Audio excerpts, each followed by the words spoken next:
Welcome to Suman TV, India's largest digital network. మన kidney failure అవుతే ఎంత ప్రాబ్లం అండి. ఒక కిడ్నీ ఫెయిల్ అవుతేనే మనం బాధపడతాం. అలాంటిది 2 కిడ్నీలు ఫెయిల్ అవుతే డయాలిసిస్‌కి వెళ్తా ఉంటారు. బట్ డయాలిసిస్‌లో వెళ్ళిన పేషెంట్‌ను కూడా కిడ్నీలని రీఫంక్షన్ చేయొచ్చు అంటున్నారు జనరల్ కన్సల్టెంట్ డాక్టర్ చాందిని గారు. అసలుకు ఇది ఎలా సాధ్యమో మేడం ద్వారానే తెలుసుకుందాం.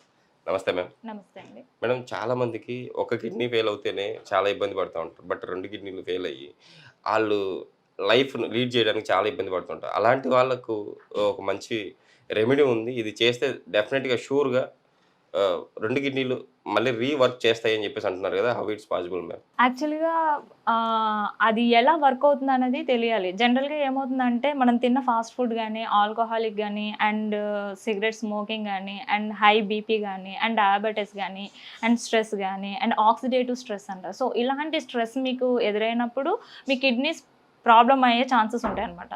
సో, కిడ్నీస్‌లో అంటే ప్రతి ఆర్గాన్ కూడా it's made of with cells. Okay so, ma'am. ఆ సెల్స్‌ని ఏంటంటే ప్రతిదీ మన చేతిలో ఉంటది. సెల్స్‌ని రీజనరేట్ చేయగల కేపబిలిటీ మన దాంట్లో ఉంటది. సెల్స్‌ని చంపేసేది కూడా మన హ్యాండ్‌లో ఉంటది. సో, అలాంటి సెల్స్‌ని మనం రీజనరేట్ చేసే ప్రక్రియ అనేది ఇదివరకు ఆయుర్వేదిక్ ట్రీట్మెంటే. ఏంటంటే అప్పుడు దాన్ని యూజ్ చేసేవాళ్ళు. సో, జనరేషన్ గ్యాప్ కొద్దీ అది యూజ్ చేయడం మానేశారు. ప్రెజెంట్ అది న్యూ అయింది అంతే. మేడం, మీరు యాక్చువల్లీ అలోపతి డాక్టర్. బట్ ఆయుర్వేదం గురించి చెప్తా ఉన్నారు. యాక్చువల్‌గా దాన్ని రియాలిటీ. సో, నేను చేసింది అల్లోపతికా ఆర్ హోమియోపతికా అండ్ ఎనీ ఆల్టర్‌నేటివ్ ట్రీట్మెంట్స్ నేను అన్నీ నేర్చుకున్నా. అసలు అక్కడ ఏం జరుగుతుంది అన్న రియాలిటీ నాకు కావాలనమాట. అంటే ఏంటి, క్యూరియాసిటీ. Yeah ma'am. సో, ప్రతి మనిషికి ఉండే క్యూరియాసిటీ నాకు ఇటువైపు వచ్చిందనమాట. సో, అందులో ఉన్నది అది నిజమా అబద్ధమా అన్నది కాదు. అది ఎంతవరకు వర్కౌట్ అవుతుంది, నా పేషెంట్స్ ఎంతవరకు క్యూర్ అయ్యారన్నదే నేను గోల్ చూసుకుంటాను ఓకే అంతే. మ్యామ్. బట్ అంటే ఈ రెమెడీ ఇప్పుడు మీరు చెప్పబోతున్న మేడం, అది రెమెడీనా? థెరపీనా మేడం? యాక్చువల్‌గా అది థెరపీ అనే చెప్పాలి. Okay ma'am. ఎందుకంటే రెమెడీస్ వేరు, థెరపీస్ వేరు. రెండిటికి డిఫరెంట్ ఉంది. Okay ma'am. థెరపీ ఇది ఒక ప్రాసెస్ అనమాట. Okay ma'am. సో, ఈ ప్రాసెస్‌లో ఏంటంటే ఎవరైతే dialysis stage 1, stage 2, stage 3, stage 4, stage 5 ఉంటారు. Okay ma'am. సో, స్టేజ్ 3 నుంచి స్టేజ్ 5 వరకు అందరూ డయాలిసిస్‌కి ప్రోన్ అవుతారు. స్టేజ్ 2, స్టేజ్ 1 మనం తగ్గించుకోవచ్చు. Okay ma'am. ప్రెజెంట్ ఉన్న మెడికేషన్స్ అన్నిటి లిస్ట్‌లో చూస్తే ప్రతి ఒక్కదానికి రివర్స్ అయ్యే ఛాన్సెస్, తగ్గించే ఛాన్సెస్ ఉంటది. ఒక ఓకే. నెఫ్రాకు మాత్రం కంప్లీట్‌గా క్యూర్ అయ్యే ఛాన్స్ ఉంటుంది. వన్స్ స్టేజ్ 2కి ప్రోన్ అయితే డెఫినెట్‌గా స్టేజ్ 3కి ఈజీగా డేస్ అంటే ఇది వరకు ఒక డిసీజ్ నుంచి ఇంకో డిసీజ్‌కి ప్రోన్ అవ్వడానికి 1 or 2 మంత్స్ టైం పీరియడ్ తీసుకుంటుంది. బట్ ఇక అంత టైం పీరియడ్ తీసుకోదు. ప్లస్ ఏంటంటే ఇప్పుడున్న మెడికేషన్స్ ఏవి ఇర్రివర్సిబుల్ అవ్వవు. So okay. దట్ మనకి ప్రాబ్లమ్స్ అనేవి ఎక్కువ అవుతా ఉన్నాయి తప్పితే తగ్గే ఛాన్సెస్ కనిపించట్లేదు. ఇప్పుడు ఈ థెరపీని మన ప్రేక్షకుల కోసం ఎలా చేయబోతున్నారు చెప్పండి? సో, ఈ థెరపీని మనం ఏం చేస్తున్నాం అంటే, ఫస్ట్ మన పేషెంట్స్ ఎవరైతే డయాలిసిస్ పేషెంట్‌లో ఉన్నారో, సో వాళ్ళు డయాలిసిస్ కంటిన్యూ చేస్తూ ఈ ట్రీట్మెంట్‌ని చేసుకొని, డయాలిసిస్ షెడ్యూల్ తీసుకుంటూ బ్లడ్ యూరియా నైట్రోజన్ ఒకటి, సీరం క్రియాటినిన్ ఒకటి, అండ్ ఈజీఎఫ్ఆర్ అంటే యూరిన్ అవుట్‌పుట్ ఎంత వస్తుంది అనేది ఈజీఎఫ్ఆర్ అనేది క్యాలిక్యులేషన్ చేసుకోవాలి. Okay so, ma'am. ఈ 3 టెస్టులు మీరు పారామీటర్స్‌ని కన్క్లూడ్ చేసుకుంటూ, సో ఈ ప్రొసీజర్ అనేది మీరు చేసుకోవాలి. మేడం, ఇప్పుడు మనము ఈ థెరపీని లైవ్‌లో మనం చూపియడానికి అవుతుందా?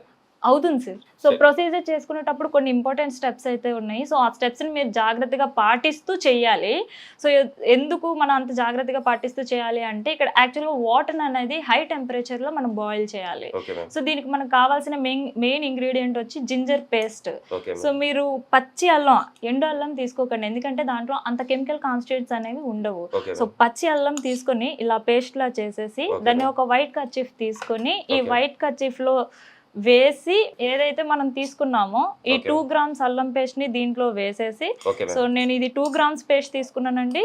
ఎగ్జాక్ట్‌గా పేషెంట్ బాడీ వెయిట్‌ని బట్టి మీరు అల్లం పేస్ట్ అనేది తీసుకోవాలండి. ఓకే. మినిమం మాక్సిమం అనేది 2 గ్రామ్స్, 150 to 2 గ్రామ్స్ తీసుకుంటారు. So, okay. మీరు 50 బిలో ఉంటే 150 సరిపోతుంది.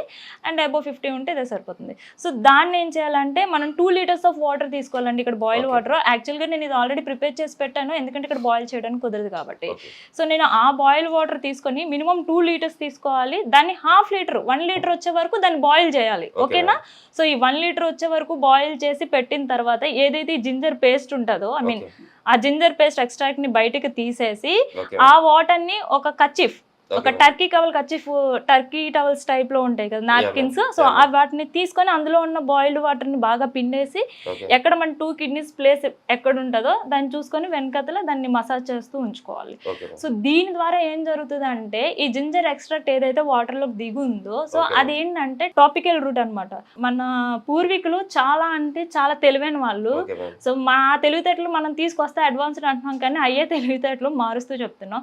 సో వాళ్ళు ఏం చేశారంటే ఇలా ఈ జింజర్ లో ఉన్న ఎక్స్ట్రాక్ట్ ని డైరెక్ట్ గా తీసుకుంటే గట్ యాసిడ్స్ ప్రాబ్లం అవుతాయని చెప్పేసి సో అంత హాట్ పదార్థం తీసుకోలేరు కాబట్టి టాపికల్ రూట్ అనమాట. అంటే స్కిన్ నుంచి కూడా రంధ్రాలు ఉంటాయి.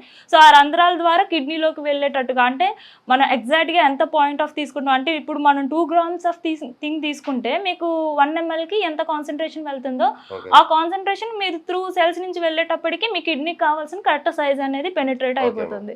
సో దట్ దాని ద్వారా సెల్స్ అనేవి రీజనరేట్ అవుతా ఉంటాయి, రీవర్క్ అనేది స్టార్ట్ అవుతుంది.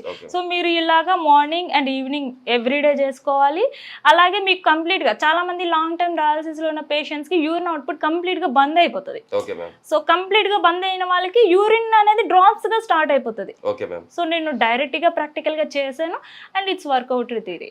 కిడ్నీ ఫెయిల్ అయిన వాళ్ళు కూడా మళ్ళీ రీవర్కింగ్ చేసేటట్టు ఒక మంచి థెరపీని అయితే మన ప్రేక్షకుల కోసం తెలియజేశారు. అంటే ఇంతవరకు ఎవరు చెప్పలేదు. బట్ కంపల్సరీ మన ఈ ప్రాబ్లం ఉన్న వాళ్ళు కంపల్సరీ పాటిస్తారని ఆశిద్దాం మేడం ఈ థెరపీని. డాక్టర్ని కూడా కన్సల్ట్ అవుతారని చెప్పేసి. Thank you madam. Thank you.